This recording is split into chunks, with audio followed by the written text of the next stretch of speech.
millət, hər vaxtınız xeyir, gəlmişəm Bendanın Azərbaycandakı rəsmi distributoruna. Motomu satmışam, bu da bir dənə könlümdə olan model var, onu almaq istəyirəm. Bendanın ən məşhur modeli LFC 700, mənlik deyil. Bəlkə bu avtomat karovka, ucu mexanikaya öyrəşmişəm. Bu mənim əcdahım abudadır. Dark Flag 500.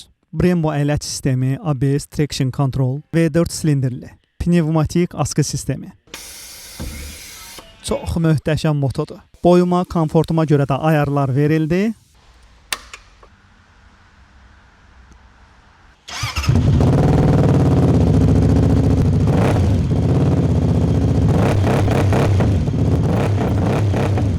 Səs dəhşətdir da. Yüklədik motosikleti evakuatora, birbaşa öyə. Nə deyim, bu gözəlliyi bəxş eləyən Allah həmd olsun, Bendaya da bir təşəkkür. İşte millət, çıxaq yola, siftəmizi eləyək. Görək nə tər şeydir. Bismillah. Oh! Yerindən qəşək tərpənir. Açığı vuran, qalxmağı biraz qorxuram çünki ağır motosikletdir. Hadi qolsam. Gözlədiyimdən rahat qalxdım.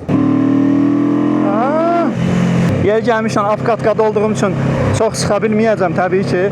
Bir şey fikir verdim, bundan əvvəlki Benda Napoleonda da eyni şey hiss etmişdim.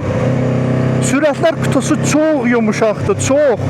Bildiyin necə keçirirsən, necə neytrala salırsan hiss etmək olmur da, yəni çox yumuşaq keçir.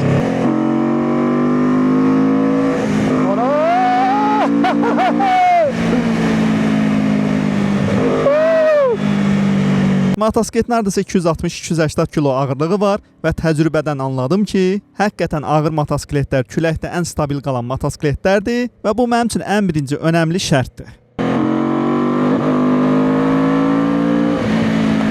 Üzərində çox güvənli hiss eləyirsən də özünü, heç çəkisini hiss elətdirmir. Və dönməsi, idarə etməsi falan çox rahatdır. Halbuki yekədir deyirsən ki, mən bunu döndürəmərəm də, özümü qorxusurdum. Amma Benda motosikletlərində maşallah o qədər stabil eləyir ki.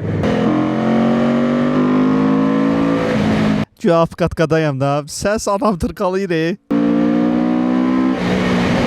Təzə olmağına baxmayaraq, amortisatorlar da maşallah yumuşaqdır. Yəni çox danqadan hiss eləmirsən. Yəni demirəm belə ay buludların zadım üstündə oturmuşam, amma belə bir motosiklet üçün özdə həm də təzə, mən daha sərt gözləyirdim, amma maşallah qəşəkdir.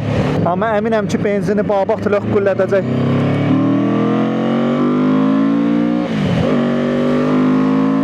Eştat millət 1000 kilometr yekunlaşdırım. İnşallah bir uzun YouTube videosu çəkib tam fikrimi sizlərlə bölüşəcəm. Hələlik.